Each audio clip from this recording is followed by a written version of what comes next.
Hello, my dear. It's Evelyn. I hope you're sitting somewhere quiet, with a cup of tea perhaps, because I'm about to tell you something that cracked my heart open so wide, I wasn't sure if I'd ever sew it shut again. It happened on a Wednesday. A plain, gray-skied, utterly forgettable Wednesday. And yet, I will remember it until the day I die.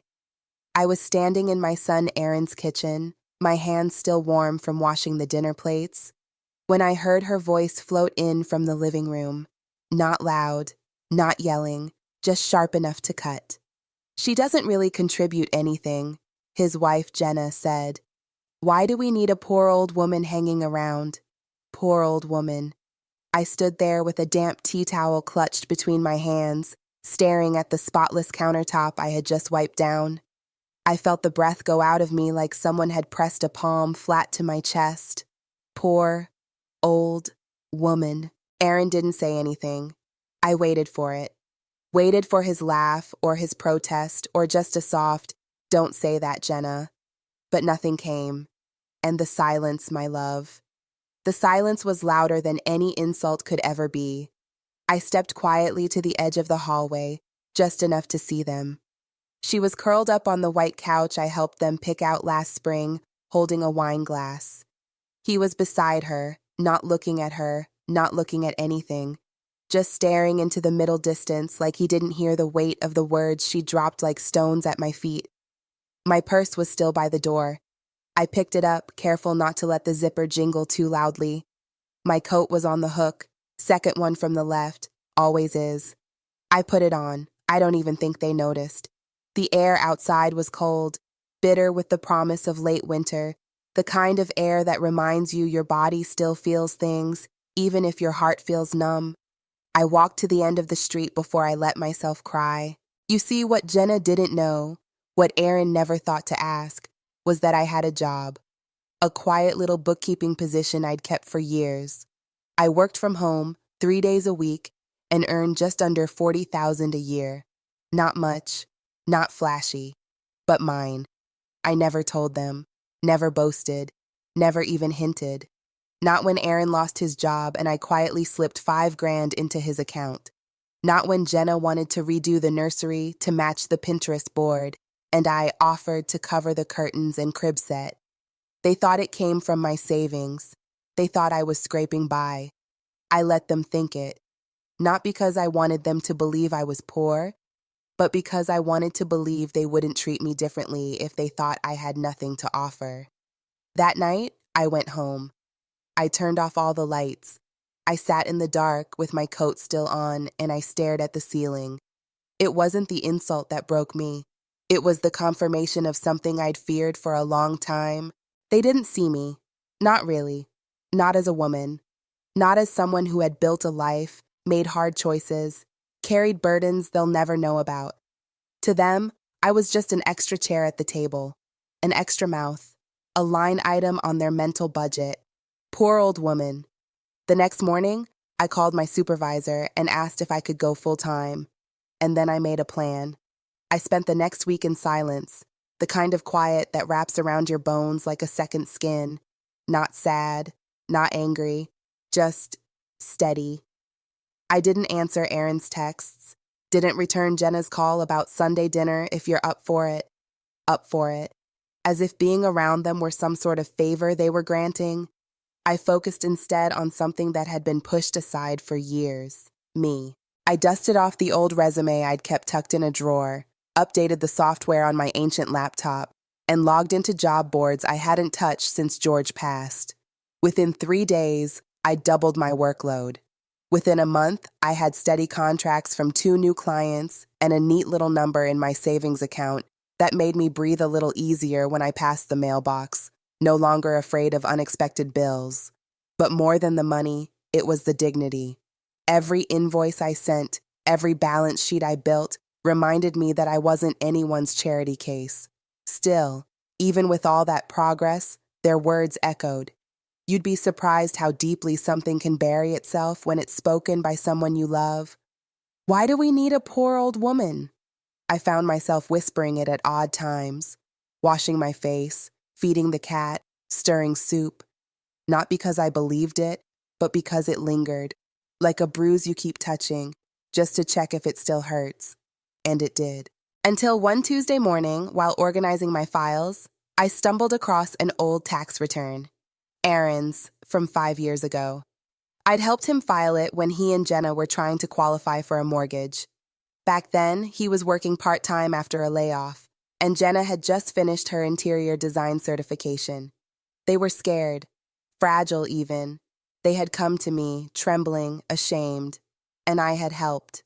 No lectures, no guilt, just support. That year, I gave them nearly $18,000, quietly, without asking for anything in return. I sat there staring at the numbers on the page, and my chest started to burn. Not with bitterness, but with clarity. They had needed me once, desperately, and I had never held it over them. But now that their kitchen gleamed with marble and their fridge glowed with imported cheese and rosé, they had decided I had nothing left to offer. What they didn't realize was, I had never stopped offering. I just stopped announcing it. The truth is, I made that $40,000 a year stretch like you wouldn't believe. Coupons, secondhand furniture, hand-sewn gifts for the kids. I wasn't poor. I was frugal. And there's a world of difference. I had paid for their wedding photographer. I had covered Jenna's dental emergency when she cracked a molar and cried on my couch, embarrassed by their lack of insurance. I had quietly sent cash when the pipes burst last winter, labeling the transfer as just a little something for groceries. And now I was being dismissed like a draft of cold air in a warm room. Well, that night, I pulled out an old black binder. I labeled the spine, receipts. Inside, I began printing out every transfer, every invoice, every deposit, every proof that I had been more than useful. I had been essential, not to throw in their faces, but to remember who I am and what I'm worth. It was Aaron's birthday. He was turning 37, and Jenna had planned a big dinner. Just family, she said, casual, nothing fancy. I baked his favorite, lemon tart with a graham cracker crust, just the way he liked it as a boy. I even zested the lemons by hand. My fingers ached by the end, but I didn't mind. That's the thing about love. It makes you keep showing up, even when you shouldn't. I wore my soft green sweater, the one that brings out my eyes. I curled my hair, put on lipstick. I wanted to feel visible, present, not just the shadow in the corner washing dishes. When I arrived, Jenna answered the door with a glass of wine in one hand and a Bluetooth headset in the other. "Oh, Evelyn. Great. Just set the tart on the counter, will you?" Not even a hello.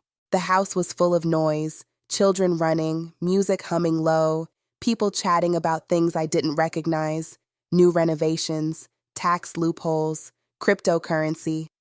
I stood in the doorway for a moment, clutching my coat to my chest. Not one person looked up. Aaron eventually wandered over and gave me a distracted hug. "Glad you could make it, Mom," he said, already looking past me. "You didn't have to bring anything." "I wanted to," I said. My voice came out too small. Dinner was loud. Jenna's parents were there, all pearls and crisp vowels, talking about their Aspen trip. Her brother brought a new girlfriend, young, too thin, wearing a watch that cost more than my first car. The kids sat at a separate table. I wasn't seated with them or with the grown-ups. I ended up at the edge, a fold-out chair that wobbled every time I shifted my weight. No one asked how I was. No one mentioned the tart. But I smiled. I sipped my water. I let the noise swirl around me like wind. And then, just as dessert was being served, Jenna stood and said, "We just want to thank everyone for being here tonight. It means the world." Aaron and I have worked so hard this year, and it's just wonderful to be surrounded by people who support us. People who support us? I felt that sentence like a slap. Aaron clinked his glass and added, "It's been a year of pushing boundaries, taking risks, and building the life we've always dreamed of." The room burst into applause. I sat there, hands folded in my lap. No mention of the late-night calls I answered when their contractor bailed. No mention of the $10,000 I loaned them interest-free to cover the down payment on that very house. No mention of the woman who filled their freezer with meals when Jenna was on bed rest. I wasn't just invisible, I had been erased. And then Jenna, God bless her timing, turned toward me with a bright smile. Evelyn, how are things on your end? Still, working part-time, are you? There it was. The dig, the smirk, the pretend interest wrapped in condescension. I looked at her over the rim of my glass and said, actually, I work full-time now. I've doubled my income this quarter. The room went quiet for half a beat, just long enough for me to see the flicker in her eyes. Oh, she said, trying to recover. That's great. Doing what again? Bookkeeping, I said, for several small businesses. It keeps me busy. I watched Aaron blink. He didn't know. Of course he didn't. He never asked. Jenna gave a small, patronizing nod. Well, it's lovely you have something to fill your time. That was it. That was the moment. I reached into my bag and pulled out the binder. I hadn't planned to bring it, but something in me, something wise and quiet, had told me to prepare. I placed it on the table, quietly, firmly. What's this? Jenna asked, still smiling, but her voice had gone stiff. I looked around the table. I didn't raise my voice. I didn't cry. I simply said, this is the record of every dollar I've contributed to your lives over the past 8 years. A hush settled over the room. Aaron reached for the binder, opened it, read the first page, and his face changed, completely. He didn't speak for a long time, just flipped through page after page, transfer records, email receipts, signed checks. There it was, proof that while Jenna redecorated and Aaron golfed with clients, I had been quietly, relentlessly covering their foundation. Mortgage shortfalls, hospital bills, birthday parties they couldn't quite afford, but hosted anyway. I had paid for the Princess Bounce House, the catered sushi, the wine they poured for people who now sat across the table, mouths agape, unsure what to say. Finally, Aaron looked up at me. You kept track of all this? I did, I said softly, because I knew someday I'd need to remember I wasn't crazy. The room held its breath. Jenna let out a brittle laugh. You make it sound like we were stealing from you. I didn't say that, I replied, but you did let me keep giving while pretending you were standing on your own 2 feet, and then you had the nerve to call me a poor old woman. Her mouth opened, closed. That's not what I heard you, I said. No anger in my voice, just truth. I was in the kitchen, washing your dishes. Aaron's face had gone pale. I've never asked for thanks, I said. Not once, but I won't be insulted in the same house I helped pay for. I won't be dismissed after carrying you both through some of the hardest years of your life. Jenna folded her arms. So what? This is some kind of guilt play? You want applause? No, Jenna. I want accountability. The word cracked through the air like thunder. I stood, gathering my things. My coat, my purse, my dignity. I've given what I could, I continued. Not because I was weak, but because I believed in you. I believed in the family we were building. Aaron stood too. Mom, please. But I shook my head. You let her call me poor, and you said nothing. You sat beside the woman I've held through childbirth and grief, and you let her erase me. The room was silent. Jenna stared at the floor now, cheeks flushed red. You don't get to have my money and my silence. I turned to leave, and as I passed the kitchen, I stopped, reached out, took my lemon tart off the counter. No one had touched it. Not a single slice. I carried it out into the night like a gift meant for someone else. That evening, I sat at home and ate a piece with a glass of cold milk. I didn't cry. I didn't rage. I just let myself feel done. The next morning, I mailed Aaron a small white envelope. Inside, I enclosed 1 sheet of paper, a list of expenses I would no longer be covering, effective immediately. And beneath that, a simple line of text, you are grown, start living like it. 2 days passed, then the storm hit. The first call came early, 7:12 a.m. My phone lit up with Aaron across the screen. I let it ring. It buzzed again 3 minutes later, then again. By the fifth time, I answered, not with anger, but with the calm of a woman who has nothing left to prove. "Mom," he blurted, "why did the insurance bounce? The kids had checkups today. They wouldn't even let us in." "I canceled the automatic payments," I said evenly. "I sent you a list." "I thought you were just upset." "I am done," I said. "Upset fades. Done doesn't." He was quiet, breathing hard. I could hear Jenna in the background, her voice sharp, shrill, muffled through the phone. "They're just kids," he said finally. "It's not their fault. And it's not their fault their parents thought the Bank of Evelyn would never close." "Mom," "I'm not hanging up on you, Aaron. I'm hanging up for me." Click. It didn't end there. That afternoon, Jenna sent an email, precise, cold, titled, "Moving Forward." 3 paragraphs long, no greeting, no warmth, all business. In short, if I wanted to remove myself from their family unit, that was my decision. But she requested I refrain from emotional sabotage or involving the children in financial warfare. She called it unbecoming. I stared at her words. I let them sit in my chest like stones.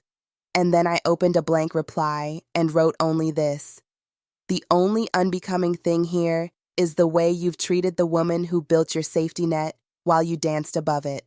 The net is gone. Learn to land. Send." Later that week, a courier delivered a thick white envelope to my door. Inside, a legal document.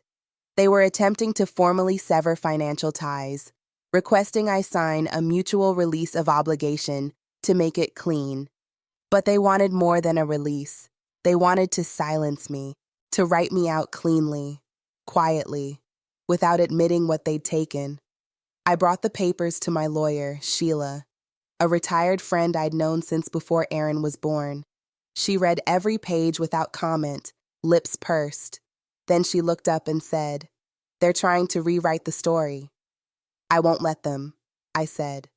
"Good," she said. "Then we'll write your version, with receipts." So we drafted a reply, legal, but sharp.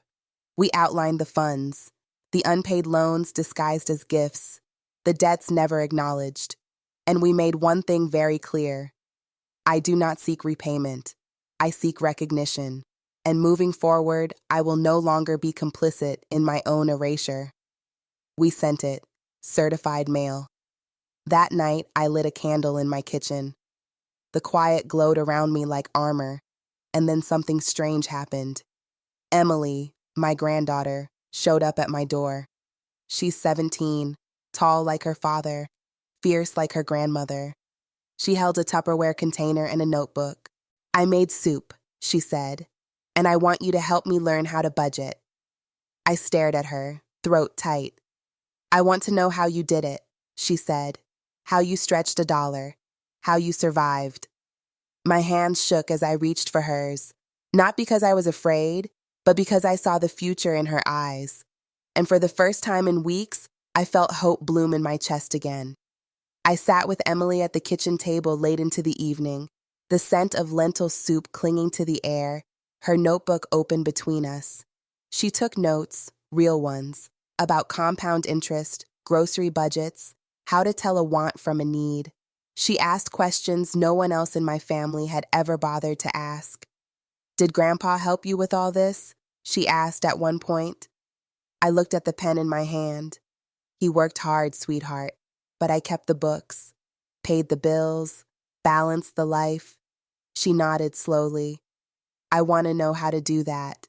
That night, after she left, I sat in the dark and cried, not from sadness this time, but from something else, something I hadn't felt in a long time: worth.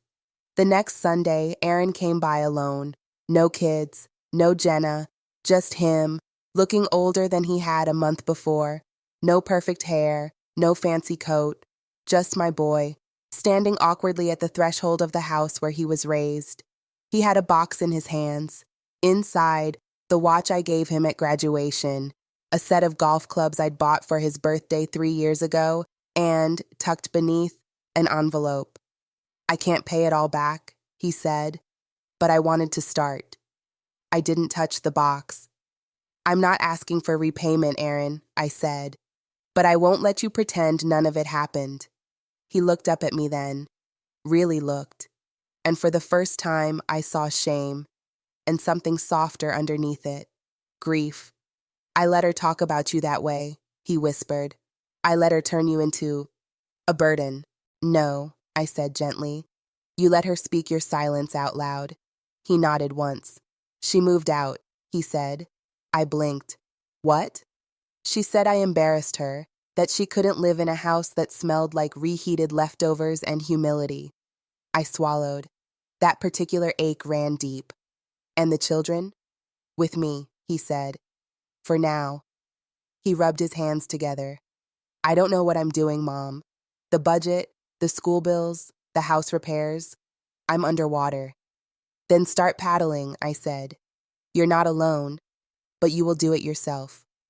He managed a smile, a small one. Fair. We stood there in silence for a while. Then he asked, voice quiet, can we still come to dinner sometimes, me and the kids? I gave him a long look. You can, but you bring something, a dish, a story, an effort. His smile widened just a touch. Deal. That week, he sent me a photo. It was of Emily and her younger brother at the kitchen counter, helping him make meatloaf. His caption read, "You were right. It's harder than it looks." I replied with just 2 words. Now you see.